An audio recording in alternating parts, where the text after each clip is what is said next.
السلام علیکم۔ آج کی کہانی کا عنوان ہے برائی کا بدلہ بھلائی۔ ایک دفعہ کا ذکر ہے کہ ایک گاؤں میں بلیوں کا ایک خاندان رہتا تھا۔ اس خاندان میں 5 افراد شامل تھے، ایک شوہر، ایک بیوی اور اس کے 3 بچے تھے۔ یہ سب بڑی ہنسی خوشی سے زندگی بسر کر رہے تھے۔ شوہر سارا دن کام کاج کے سلسلے میں گھر سے باہر رہتا اور بیوی تمام دن گھریلو کام کاج میں مصروف رہتی۔ ان کے 2 بچے کچھ بڑے تھے، وہ اسکول جاتے تھے، جبکہ سب سے چھوٹا بچہ جس کا نام مانی تھا گھر میں کھیلتا رہتا اور خوب شرارتیں کرتا۔ وہ اکثر اونچی اونچی جگہوں پر چڑھ کر چھلانگیں لگاتا، جس کے باعث کئی بار اسے سخت چوٹ لگتی۔ ماں اسے پیار سے سمجھاتی بجھاتی رہتی، مگر اس کی صحت پر کوئی اثر نہیں ہوتا تھا۔ کئی بار مانی کو اپنی شرارتوں پر باپ سے بھی ڈانٹ پڑتی۔ وہ اس وقت تو سہم کر دبک کر بیٹھ جاتا، مگر جو ہی وہ دونوں میاں بیوی اپنے کسی کام میں لگ جاتی تو مانی کی شرارتیں پھر سے شروع ہو جاتی۔ یہ تو روز کا معمول تھا۔ اسی گھر کے نچلے حصے میں 2 چوہے بھی رہتے تھے۔ یہ دونوں بہت بوڑھے ہو چکے تھے، ان کے ہاں کوئی اولاد نہیں تھی۔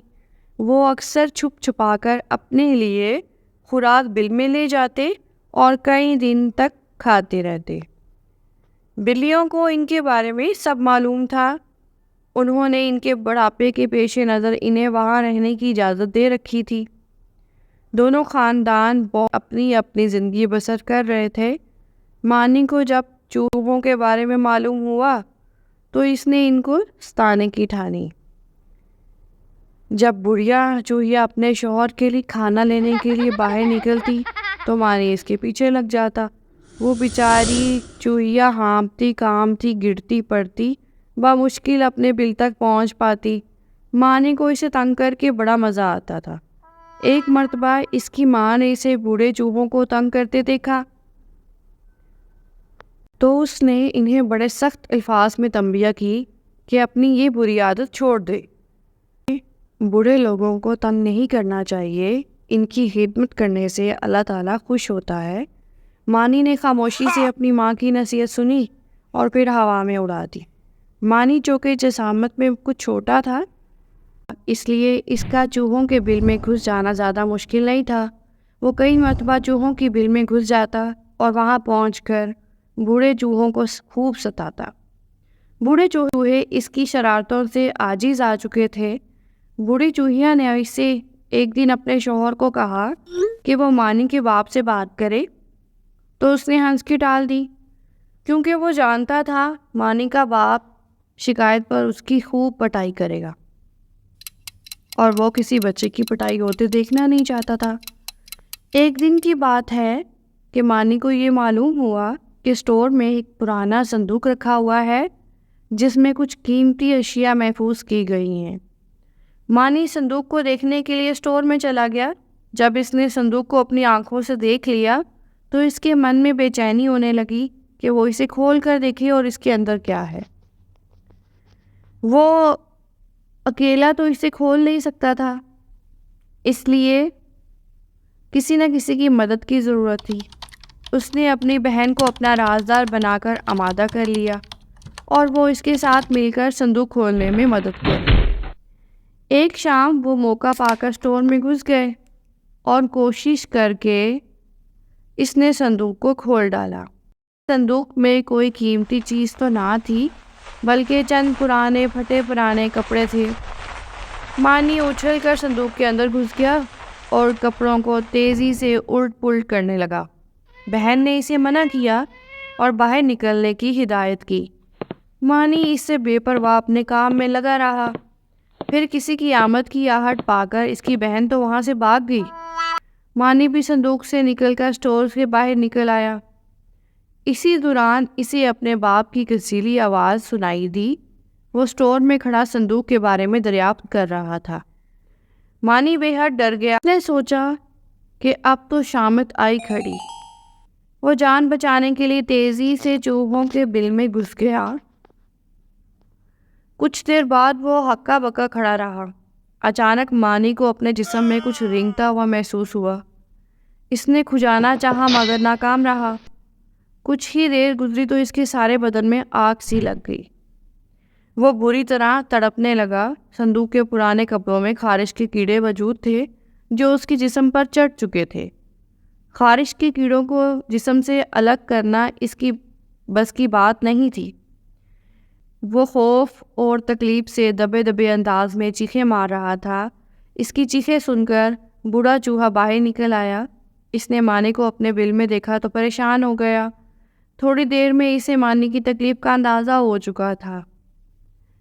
اس نے مانی سے کہا کہ وہ کسی ایسی جگہ گیا تھا جہاں خارش کے کیڑے موجود تھے۔ اب تو وہ اس کے نرم بالوں میں گھس چکے ہیں جنہیں نکالنا اس کی بس کی بات نہیں۔ یہ سن کر مانی رونے لگا۔ اس نے بتایا کہ وہ اسٹور کے پرانے صندوق میں گھس گیا تھا۔ بوڑھے چوہے نے اس کی شرارت پر تاسف کا اظہار کیا۔ مانی نے تڑپتے ہوئے مدد کی درخواست کی۔ بوڑھا چوہا اس کی چیخ و فریاد سن کر سوچ میں پڑ گیا۔ مانی اس کے سامنے فرش پر گرا اور اپنے جسم کو بری طرح رگڑ رہا تھا۔ خارش نے مانی کا سانس تک لینا محال کر دیا تھا۔ بوڑھے چوہے کے ذہن میں ایک ترکیب آئی اور اس نے بوڑھی چوہیا کو بلا کر کہا کہ وہ ذرا باہر جا رہا ہے، اس کے واپس لوٹنے تک وہ مانی کو ٹاٹ کے کپڑے میں لپیٹ دے تاکہ اس کے جسم کو گرمائی دے کر خارش کے کیڑوں کو ہلاک کرنے کی کوشش کر سکے۔ بوڑھی چوہیا نے اسے بڑا سا ٹاٹ کا ٹکڑا نکال کر مانی کو اس میں لپیٹ دیا۔ مانی خاموشی سے اس ٹاٹ کے کپڑے میں لپٹ گیا۔ ٹاٹ کی چبھن اس کے لیے ناقابل برداشت ہو چکی تھی مگر وہ اب کیا کر سکتا تھا۔ بوڑھا چوہا باہر نکل کر میز پر چڑھ گیا اور وہاں ایک گول سا پائپ پڑا تھا۔ چوہے نے اس سے وہاں سے اٹھایا اور بل میں لے آیا۔ پائپ کافی بھاری تھا، وہ کس قدر گرم بھی۔ بوڑھا چوہا ہامتا ہوا ایک طرف بیٹھ گیا۔ اس کی نظر مانی کی صورت پر پڑی تو وہ اپنی تکان بھول کر اٹھ کھڑا ہوا۔ اس نے چوہیا سے کہا کہ وہ ایک طرف پائپ پکڑ لے۔ چوہیا نے اس کی ہدایت پر عمل کیا۔ پھر وہ دونوں مل کر گرم پائپ مانی کے جسم پر گھسیٹنے لگے۔ تھوڑی دیر بعد مانی کے جسم کو گرمائی ملی تو اسے کسی قدر سکون ہوا۔ بوڑھے چوہے کافی دیر تک پائپ کو ادھر ادھر گھماتے رہے۔ انہوں نے مانی کی طبیعت کچھ سنبھلتی دیکھی تو پائپ ایک طرف رکھ دیا اور اس کا ٹاٹ کھول کر ہدایت کی کہ وہ سیدھا اپنی ماں کے پاس جائے اور بغیر چھپائے ساری بات اسے بتائے تاکہ وہ کسی ڈاکٹر کا بندوبست کر سکے۔ انہوں نے جو کچھ کہا تھا وہ محض عارضی ہے۔ خارش کیڑے گرمائی سے پریشان ہو کر خاموش بیٹھ گئے تھے مگر وہ تھوڑی دیر میں حرکت شروع کر دیں گے۔ مانی نے اس بات میں وعدہ کیا اور وہ ایسے ہی کرے گا۔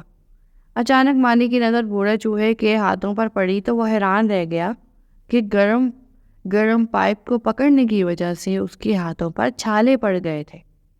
بوڑھے چوہے نے مانی کو اس بات پہ فکر مند نہ ہونے کی تلقین کی اور فوراً ماں کے پاس پہنچنے کی ہدایت کی۔ مانی کو اپنی شرارتوں کا خیال آیا تو وہ شرمندہ ہو کر رہ گیا اور سیدھا اپنی ماں کے پاس پہنچا۔ اسے سب کچھ سچ سچ بتا دیا۔ ماں نے اس کے جسم پر بال ہٹا کر دیکھا تو اسے خارش کے باریک کیڑوں کے ریشے دکھائی دیے جنہیں ہاتھوں سے چننا بڑا دشوار تھا۔ فوری طور پر ڈاکٹر کو بلایا گیا۔ ڈاکٹر نے مانی کی حالت دیکھ کر ایک دوسرے بچے سے الگ رہنے کی ہدایت کی۔ ڈاکٹر نے مانی کی یہ حالت دیکھی تو اسے دوسرے بچوں سے الگ رہنے کی ہدایت کی اور ایک ٹیکا لگایا۔ اس کے بعد اس نے ایک محلول نما دعا دی کہ وہ اسے گرم پانی میں ملا کر مانی کو اس میں خوب نہلائے جائے۔ مانی کی ماں نے علاج میں ذرا بھی کوتاہی نہیں کی۔ وہ فوراً سے گرم پانی کر کے لائی اور اس میں دعا ملا کر مانی کو نہلانا شروع کر دیا۔ وہ محلول بڑا تیز اثر تھا، جہاں جہاں جسم پر لگتا مانی کی چیخیں نکل جاتی۔ کچھ دیر کی مسلسل کوشش کے بعد مانی کے جسم میں سکون پیدا ہونا شروع ہو گیا۔ مانی کو نئے اور صاف ستھرے کپڑے پہنائے گئے۔ ڈاکٹر نے اس بار پھر اس کا معائنہ کیا خارش کے کیڑے مر کر اس کے بالوں سے نکل چکے تھے۔ ڈاکٹر نے احتیاطی طور پر دعا کی ایک اور خوراک اسے کھلا دی۔ مانی کو گرم بستر پر لٹا دیا گیا، جس میں گھستے ہی وہ گہری نیند سو گیا۔ اسے کافی سزا مل چکی تھی، اس لیے اس کے باپ نے اسے مزید ڈانٹنا مناسب نہیں سمجھا۔ اگلے روز مانی جب اٹھا تو وہ تندرست ہو چکا تھا۔ وہ جب بستر سے باہر نکلا تو اسے بوڑھا چوہا دکھائی دیا جو اس کی خیریت معلوم کرنے آیا تھا۔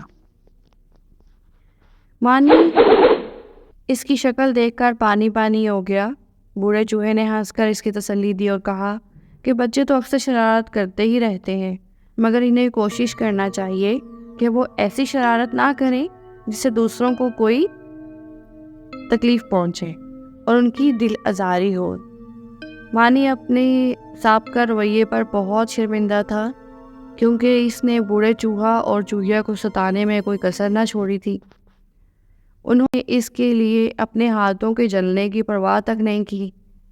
مانی نے پکا وعدہ کیا کہ وہ اب کبھی بھی شرارت نہیں کرے گا اور کسی کو بھی تکلیف نہیں پہنچائے گا اور نہ ہی کسی کی دل آزاری کرے گا۔ شکریہ۔ اگر آپ کو یہ کہانیاں اچھی لگتی ہیں تو آپ اس چینل کو سبسکرائب بھی کر دیں اور لائک بھی کر دیں، تاکہ آپ کو اور بھی کہانیاں سننے کو ملے اور اس سے ہماری حوصلہ افزائی بھی ہو۔